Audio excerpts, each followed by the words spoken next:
Jesus showed sympathy. In the last few lessons, we started looking into more details at the approach that Jesus had for reaching the community. We started with mingling with people, then last week we talked about desiring their good, and this week Jesus is bringing mingling to a completely new level by focusing on sympathy. And do we know really what sympathy is? And more importantly, do we know how to express sympathy? It means to be involved, to have your heart and your whole being involved. We tend to talk too much, to try to explain everything and to give counsel. But in most cases, it's about going through the suffering with the people affected. To go through the consequences of certain choices or just events together by sharing the load and the toll. To feel alone is one of the worst feelings. Sometimes even God seems so far away.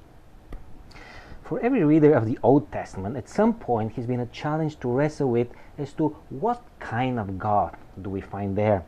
And if we take the events around the exodus of Israel from Egypt, we can clearly discover that God is a good listener.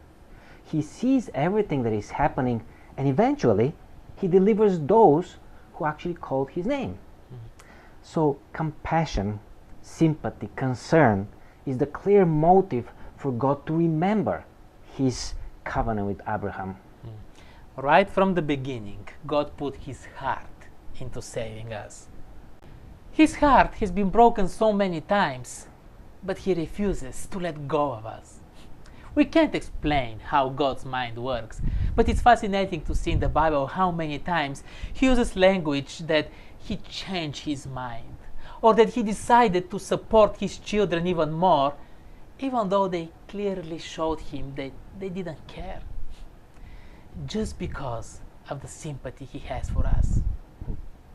Many of Jesus' actions seem to have been driven by sympathy. For example, he raised from the dead the only son of a widow from the town of Nain.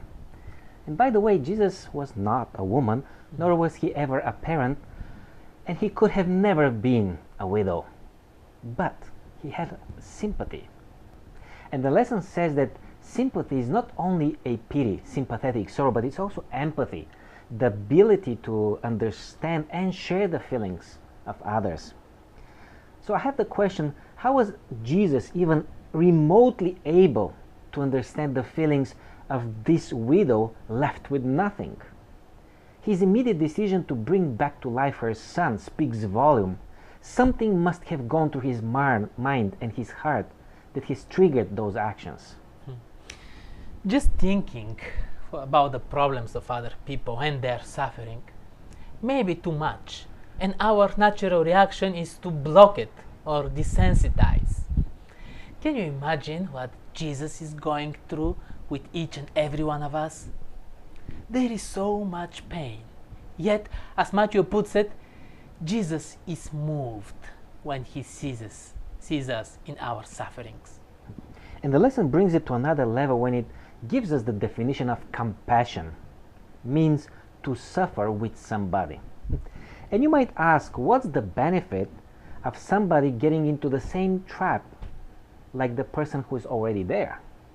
The answer is simple. How could have the Samaritan helped this injured traveler except by suffering a financial loss, a loss of time and a loss of convenience? And in that matter, what about the father who sacrificed his whole wealth, his robe and his ring of dignity to put it on his long time gone son? We experience suffering when we're looking for ways to help people in need, period.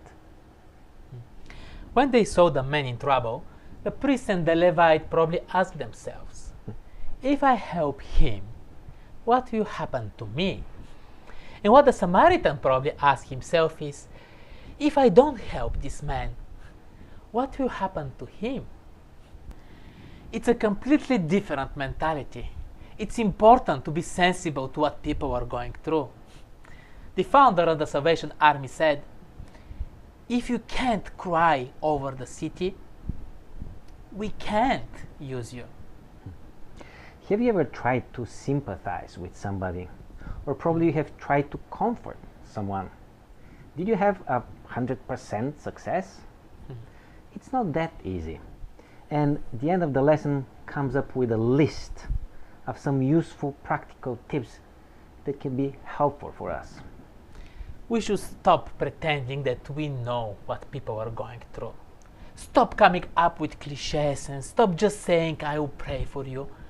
And start to be more authentic, more present, more involved, more sensible, more understanding. As the lesson says, churches generally have people that can suffer with you and people that can comfort. This can help transforming our churches in safe houses or cities of refuge. Are we up for this challenge? It's important if we want to be able to minister to the needs of others, which is the object of the next lesson.